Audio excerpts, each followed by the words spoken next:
First of all, let's just talk about Xclan in general, how you guys got together, and this touring in celebration of the 25th anniversary of the group. All right, cool. So let's just talk. Let's just talk in general about the legacy of Xclan. Well, for one, we were talking about the combination of Zulu Nation and Black Watch movement. Right. This began years ago. I was doing a project called From Gangs to Movements, and I realized that when the black spades were prominent with Bambaataa, Lumumba was in Brooklyn working with different gangs like the Jolly Stompers and so on. So Sonny Carson, who was bringing a lot of the gangs together, PX and Bambaataa met years ago when they were doing Education of Sonny Carson. Right. All right. So it wasn't bright and rosy because gangs get together and they fight and whatnot.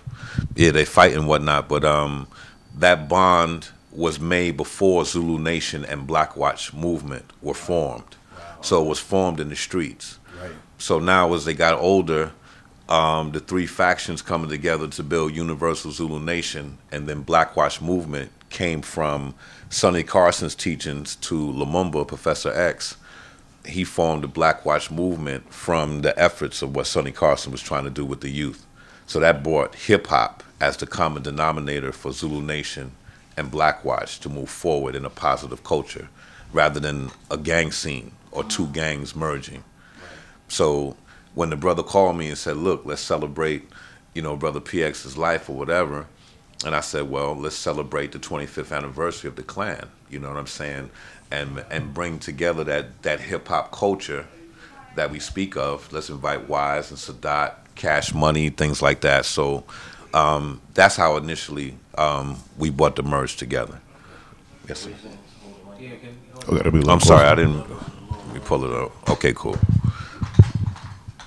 All right, Jeff, what were you going to say?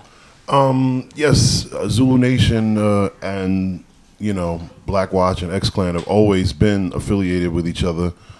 They did close the crack house, and I believe Bambaataa was involved with that. Mm-hmm. And also Bam helped get Xclan and KRS together, back in the early 90s when had a little difference of opinion. So, it's always been a family affair, and like I said, I've always been a deep admirer of Xclan, just the way they combine the lyrics and black empowerment and bring the funk in and everything like that, and then you see the videos and see them dressed in all the African garb, and it's just like so for me enthralling and just amazing to see people that are proud to be black and to show it and showcase it in video. And then along came Brand Nubian, along came Poor Righteous Teachers, and it was just, and Lakim Shabazz and a few others. It was just a beautiful time period where the stuff was being documented, and people wearing Malcolm X shirts and hats, and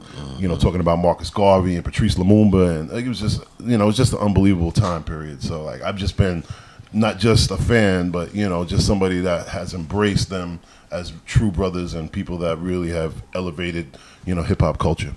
Brother Jay, did Zulu Nation and specifically Afrika Bambaataa and the Soul Sonic Force, did they influence Xclan? Because the clothing was a strong selling point for a lot of people. Yes. Outside of other groups who might be speaking similar things, the visuals were very of different. course, yes, indeed. Of course, inspired by Bam, and not for our particular garb because they had more of a warlord type of presence. But as a DJ, that cosmic presence inspired, that part of Xclan, because Xclan is not only grassroots, we build into principles and science. So seeing Bambaataa made it easier for me to digest George Clinton. You know what I'm saying? As I'm digging in the crates, I'm going back Sun Ra. You know what I'm saying? So I'm seeing different people, and I'm like, wow, I don't feel strange sporting my culture. You know what I'm saying? And then being in a movement where all of the children of the elders were at the Black Watch, these were people who grew up with that in their life as well. So it won for us. Yes, sir. Pardon me, I'm sorry. Now, Black Watch came before Xclan. Yes. I didn't realize that. Yes, sir. We joined the Black Watch movement. Myself and Sugar Shaft We were originally Xclan. Okay. We came as a group, and Architect Paradise helped us get a demo done at Ultramagnetic's crib. Architect was manager of Latin Quarters, so he had access to all the groups. So since Ultramagnetic was into the breaks and the tracks and so on, we went up there and sat with their little 8-track, and said G, Cool Keith, put together a little beat, and then I presented it to Scratch Me Productions, which was Lumumba, Professor X's company. And that changed from Scratch Me Productions to Vanglorious Music. And he had already had the Protected by Red, Black, and Green. It wasn't as prominent as it is now, but he had groups like Hardcore and Unique and Daishan, Tradania. These were groups that came before Xclan. Okay. So when Xclan came in, it was prime time because a lot of the riots and stuff were starting to go down. And we were a movement first. We weren't about the music. So I was on security for at least a year or two while I was still in high school before I was able to say, here's my demo. I have something to say for the production company, because it was movement first. It wasn't the production company there. So, you know, that's how, and then the rest was history. You know, once we put our demo on the table, you know, PX had affiliations with Island Records because he was managing Just Ice. He was doing agent work for Just Ice, Kane, any kind of Brooklyn MCs or MCs who had influence in Brooklyn. PX would be the one to bring them to park jams and different places where cats couldn't come and just perform. The movement allowed security. So I was security for a lot of people. You know, you imagine me going to buy a record of Salt and Pepper or Rakim, and I'm at the security for the club that night searching them down. I was geeked. You know what I'm saying? I was geeked in my gear, but, you know, that's what our movement was. We wanted to show that we can protect our own, so the elders would give us the parks and give us all the permission to throw festivals. You know, when we did Boys and Girls African Festival and stuff, that was the whole soccer football field filled up with people. Right. You know what I'm saying? And our people were there linking the projects, linking the gangs to make sure it was a safe activity. And now we can promote that package and move on. And that was part of our growth. How did Professor X get involved in the group? And he just became such a incredible contribution by saying essentially very little. Well, it was deep because he was our manager first. Right. Again, the group was just me and Shaft, and then I said, you know, I could have took cats from around my way. I'm from Flatbush, Brooklyn. So, you know, when you do music with your friends, you can come with a big Wu-Tang posse. I can come with 30 deep every night. Right. But for me at that time, I was like, I'd rather have 30 deep from the movement than from around my way. Right. So I brought the elite from around my way and increased the movement. And, you know, that's how things grew. Okay. You know what I'm saying, for us. Okay. Yes, sir.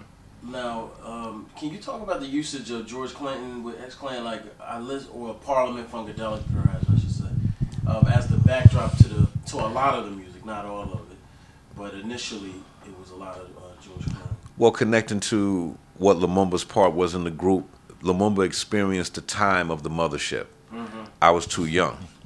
You feel me? So for him to tell me the stories, you know, George throwing joints at him on stage and the mothership coming out of the cloud, out of the top of the stage and all of that, right.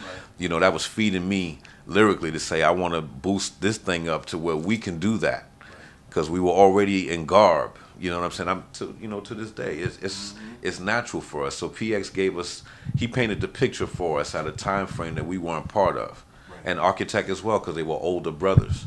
Right. So having invited Professor X and Paradise to the group, it added maturity to our family. Right. It didn't make it another young boy group. We would have looked like Wu-Tang if it was up to me back then, early in the 90s.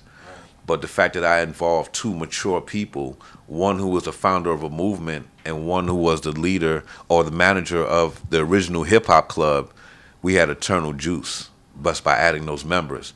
Me and Shaft were the talent. You know what I'm saying? The DJing and the MCing, and we were at a caliber that we had respect in that mode, especially at that time. Cats weren't rhyming about anything intelligent. So for us to take a lot of the music that people sampled already and say, this is Xclan version of this. So Rakim had Microphone Fiend, we had Grand Verbalizer. Special Ed had this, we had FTP. Because I'm a DJ and they don't own the beats.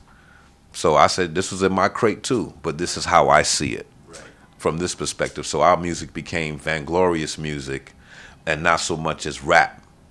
We were messengers. So that maturity was added on through PX and Architect being part of our circle. And that platform is what, you know, kept us in, you know, in the classic side of what hip hop is.